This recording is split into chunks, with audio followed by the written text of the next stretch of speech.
same way I'm extremely proud of Cooper. The same way I'm extremely proud of all the guys who aren't getting national awards, but I understand what they mean to the Iowa defense. I'm just really happy to be a part of this defense this year.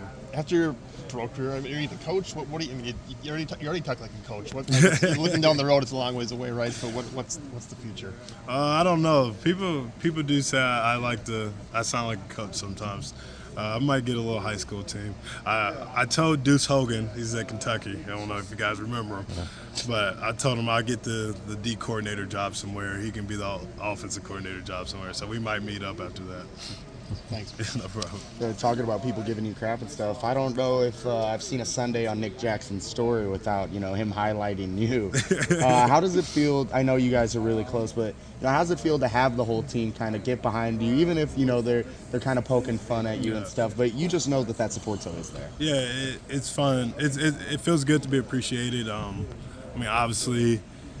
These guys understand how hard my job is as a Mike backer here in this defense, and I understand how hard their job is as well. So it's just kind of that mutual respect we have for each other. And obviously, if we were giving up 40 points a game, I wouldn't be on the watch list. And that's just kind of how things work. So just us having a good defense in general, extremely appreciating for that. And I mean, it's easy when you're just trying to go out there and play for your teammates. Wyatt Black's been kind of stepping up the past few weeks. He obviously had the safety against Wisconsin and then hit a home run after he got the sack against Northwestern. So thought they were going to flag him. So how have you just seen him grow over the course of this season, and how important has it been? I'd say Wyatt is a true student of the game, and I don't think you expect that when you see a guy of that size. I feel like a lot of people just assume he's just using his long arms and his weight to make plays, but he's a true student of the game. I mean, before I make a call and I change the front, he usually knows what I'm about to say and what I'm about to call. And when you have D linemen up there who are really dialed into the game plan like that, it just helps because they don't have to.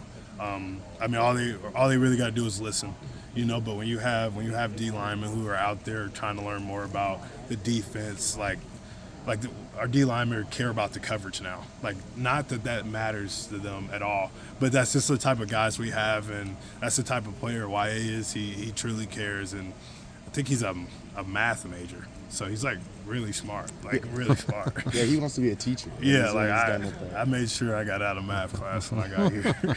So you see kind of those teacher vibes from him when he's in the locker room, stuff like that? He's a great leader. I've never seen a guy. He's really good with young players. He's able to hold young players accountable while teaching them at the same time. And he has no problem with sharing information that he knows. That's what the team really appreciates about him. What's the challenge with Rutgers? What do they present offensively that maybe is different from last year when you guys faced them?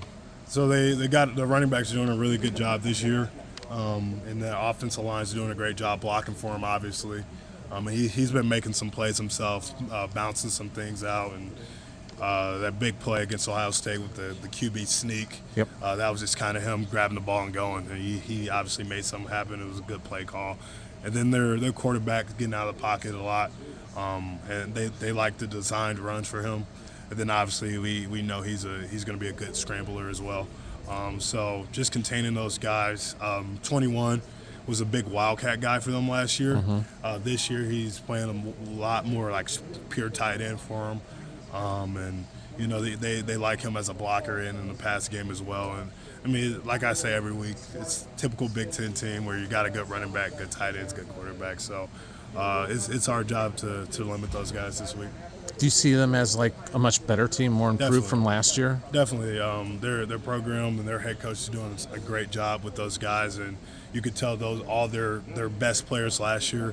You could tell all those guys are serious this offseason because they look even better this year. And we got to make sure we do a good job because this team is explosive and could be dangerous. When you look at what's the message coming into this week? I mean, you guys are atop the Big Ten West, but is that something that Kirk has said, hey, eyes on the prize, or is it don't even worry about it. That'll come. We definitely understand what we have in front of us. We know what's at stake, but at the same time, we understand that's a mile away.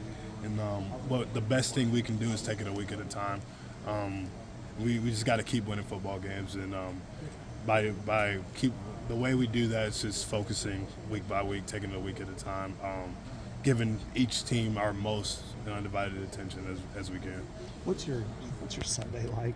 I mean, are you waking up and barely being able to get up and going to the Cold tub. tub and then hot tub and then everything? It's funny because I come off the field, and if we win, I'm super happy, and I don't feel anything. But if we lose, I'm always sore after a loss. But I don't know what's hurting until Sunday, like when I wake up. So it's funny. This Sunday I walked because my car was in the shop, blowing out cold air. Can't do that. It was getting cold too. Shout out Andy Miller, Iowa City Tire. But my car was in the shop, so I walked this morning, or Sunday morning. That was actually pretty nice. The weather was nice. Typical Iowa. Last week it was freezing. Wake up on Sunday, it was like 60. But yeah, I love getting back here on Sunday and watching the tape. Because 99% of the mistakes that happen, what you did wrong. So you kind of correct yourself before Coach Wallace even says it, and it's fun to go out there and watch yourself, just see how you can get better week to week. There's a